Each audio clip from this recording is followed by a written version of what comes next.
আজ আমরা সেই বিলোনিয়ার গল্প জানব। বাংলাদেশের স্বাধীনতার ইতিহাসে এমন অনেক যুদ্ধ আছে যার কথা আমরা জানি না। বিলোনিয়া তার মধ্যে একটি। 1971 সাল, বাংলাদেশের মুক্তিযুদ্ধ তখন শেষ পর্যায়ে। মুক্তি সেনারা একের পর এক এলাকা মুক্ত করছেন। পাকিস্তানি বাহিনীর মনোবল ভাঙতে শুরু করেছে, কিন্তু একটা জায়গা তখনও পাকিস্তানি সেনাদের দখলে, ফেনীর বিলোনিয়া। এই বিলোনিয়া না ভাঙলে চট্টগ্রামের পথ খোলা যাবে না। চট্টগ্রাম না গেলে পুরো দক্ষিণ পূর্ব বাংলাদেশ মুক্ত হবে না। সবকিছুর চাবিকাঠি ছিল এই ছোট্ট বিলোনিয়া। কিন্তু বিলোনিয়া মুক্ত করতে গিয়ে এমন এক ঘটনা ঘটল যা আজও মুক্তিযুদ্ধের অন্যতম সাহসী ও ব্যতিক্রমী সামরিক অভিযানের উদাহরণ হিসেবে আলোচিত হয়। বিলোনিয়ার অবস্থানটা একটু বোঝা দরকার। একদিকে ভারত সীমান্ত, অন্যদিকে চট্টগ্রামের গুরুত্বপূর্ণ যোগাযোগ পথ, মাঝখানে ফেনীর বিলোনিয়া অঞ্চল। ভৌগোলিকভাবে এই জায়গাটা এতটাই গুরুত্বপূর্ণ ছিল যে পাকিস্তানি বাহিনী এখানে শক্তিশালী ঘাঁটি গড়ে তুলেছিল।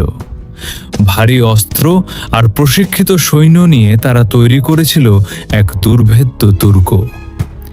এই বিলোনিয়াতে আসলে দুটো আলাদা যুদ্ধ হয়েছিল। প্রথম যুদ্ধে মুক্তিবাহিনী এলাকা নিয়েছিল, কিন্তু ধরে রাখতে পারেনি। পাকিস্তানিরা আবার তা দখল করে নেয়। তখন শুরু হয় দ্বিতীয় যুদ্ধের পরিকল্পনা, আর এই দ্বিতীয় যুদ্ধই ইতিহাস বদলে দিয়েছিল। অক্টোবর 1971, 10ম ইস্ট বেঙ্গল রেজিমেন্টের অধিনায়ক তিনি একটা পরিকল্পনা তৈরি করলেন যা আগে কেউ কখনো ভাবেনি। সাধারণত যুদ্ধের সামনে থেকে আক্রমণ করা হয়, কিন্তু মেজর জাফর ইমাম সিদ্ধান্ত নিলেন ভিন্নভাবে। শত্রুর প্রতিরক্ষার দুর্বল অংশ ব্যবহার করে ভেতরে ঢুকে পড়বেন, তারপর চারদিক থেকে ঘেরাও করবেন। পালানোর কোনো পথ থাকবে না। এই কৌশল মুক্তিযুদ্ধের অন্যতম সাহসী সামরিক পরিকল্পনা হিসেবে পরিচিতি পায়।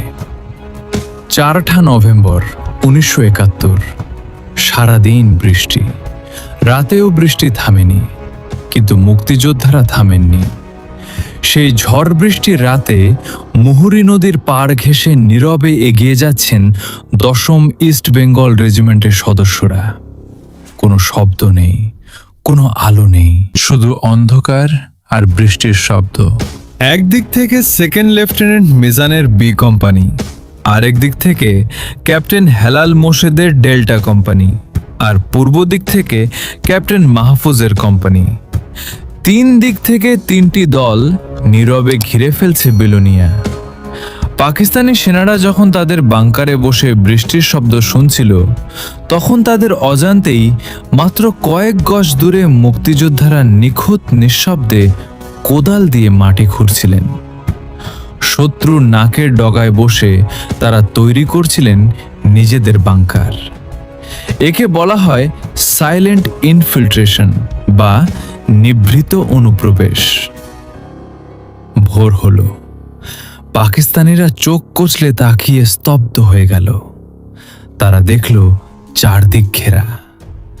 রাতের অন্ধকারে অলৌকিকভাবে তাদের চারপাশ জুড়ে মাটির নিচ থেকে শত শত রাইফেলের নল উকি দিচ্ছে, যেন মাটি ফুঁড়ে বেরিয়েছে একদল জ্যান্ত জম। কোথাও পালানোর পথ নেই। শুরু হলো তীব্র যুদ্ধ। 9 নভেম্বর, সারাদিন থেমে থেমে গোলাগুলি, পাকিস্তানি বাহিনীর বিরামহীন গোলাবর্ষণ। পুরো এলাকা কাঁপছে, কিন্তু মুক্তিবাহিনী টলছে না।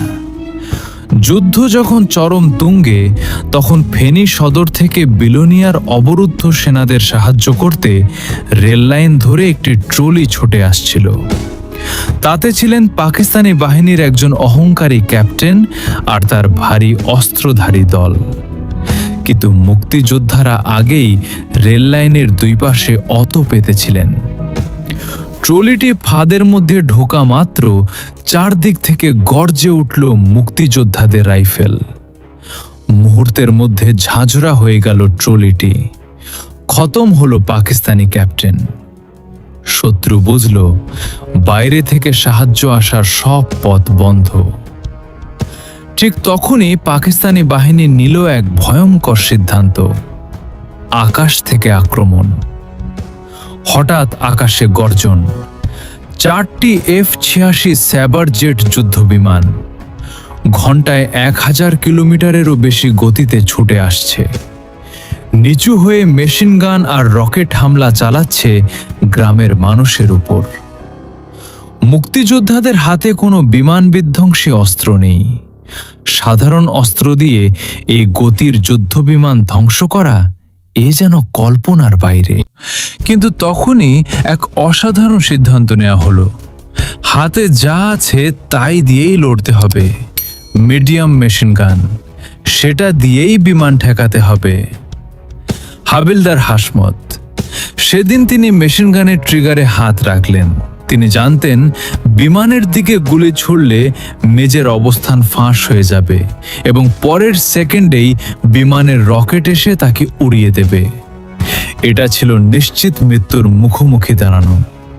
কিন্তু হাসমত পালালেন না, তিনি বুক পেতে দিলেন আকাশের দিকে।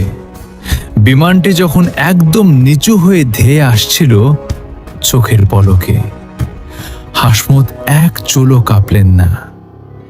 হিসেবি চোখে বিমানের গতিপথ মেপে ট্রিগার চেপে ধরে রাখলেন এবং অবিশ্বাস্য, মুক্তিযোদ্ধাদের গুলিতে পাকিস্তানের F-86 স্যাবার জেট মারাত্মকভাবে ক্ষতিগ্রস্ত হয়। ধোঁয়া ছড়াতে ছড়াতে সেটি যুদ্ধক্ষেত্র ছাড়তে বাধ্য হয়। সেদিন মুক্তিযোদ্ধাদের সাহস ও প্রতিরোধ পাকিস্তানি বাহিনীর মনোবলে বড় আঘাত হানে। বিমান ভূপাতিত হওয়ার পর পাকিস্তানি বাহিনীর মনোবল চূর্ণ বিচূর্ণ হয়ে পড়ল। চারিদিকে লাশের স্তূপ, আকাশ থেকে সাহায্য উধাও। এমন সময় বিলোনিয়ার বাতাসে ভেসে এলো মেজর জাফর ইমামের কণ্ঠ। লাউড স্পিকারে তিনি উর্দুতে ঘোষণা করলেন, तुम लोग चारों तरफ से घिरे हुए हो, बाँचने का कोई रास्ता नहीं, হাতিয়ার ডাল দো, তোমারি জান কি জামানত দি জাতি হ্যায়। বৃষ্টির শব্দের মাঝেই লাউড স্পিকারের সেই আওয়াজ পাকিস্তানি সেনাদের মেরুদণ্ডে কাঁপন ধরিয়ে দিল। অবশেষে তারা তাদের দীর্ঘদিনের অহংকার ও দম্ভ ত্যাগ করল। 10ই নভেম্বর 1971 বিলোনিয়া মুক্ত হল। এটি ছিল মুক্তিযুদ্ধের অন্যতম বিরল ঘটনা, যেখানে পাকিস্তানি বাহিনীর সদস্যরা সরাসরি মুক্তিযোদ্ধাদের কাছে আত্মসমর্পণ করতে বাধ্য হয়েছিল। বিলোনিয়ার সেই যুদ্ধ আজ বাংলাদেশে মুক্তিযুদ্ধের সাহসী ও কৌশলগত অভিযানের উদাহরণ হিসেবে আলোচিত হয়। কারণ এই যুদ্ধ শুধু একটি এলাকা মুক্ত করেনি, এই যুদ্ধ প্রমাণ করেছিল যে সাহস থাকলে অসম্ভবকেও সম্ভব করা যায়। যুদ্ধে সেই রেলওয়ে ট্রলির গল্প আজও মুক্তিযুদ্ধের ইতিহাসে আলোচিত। ট্রলির গায়ে বুলেটের দাগ, সেই দাগ শুধু ধাতুর উপর নয়, সেই দাগ ইতিহাসের বুকে। বিলোনিয়ার সেই মাঠ আজও আছে, মুহুরী নদী আজও বয়ে যাচ্ছে। কিন্তু সেই রাতের কথা কি আমরা মনে রাখছি? সেই ঝড় বৃষ্টির রাতে যে মানুষগুলো নদী পেরিয়ে অন্ধকারে এগিয়ে গিয়েছিলেন, তাদের সাহসের কথা। স্বাধীনতা এমনি আসেনি। হাবিলদার হাসমতের সেই গুলি শুধু শত্রুর অগ্রযাত্রা থামানোর চেষ্টা করেনি, সেই গুলি ভেঙে দিয়েছিল শোষকদের অহংকার আর জন্ম দিয়েছিল একটি জাতির অদম্য বিজয়ের গল্প, যে গল্প আজও পৃথিবী মনে রেখেছে। যদি এই ধরনের ভিডিও ভালো লাগে তাহলে চ্যানেলটি সাবস্ক্রাইব করুন আর বেল আইকনটা চাপতে ভুলবেন না।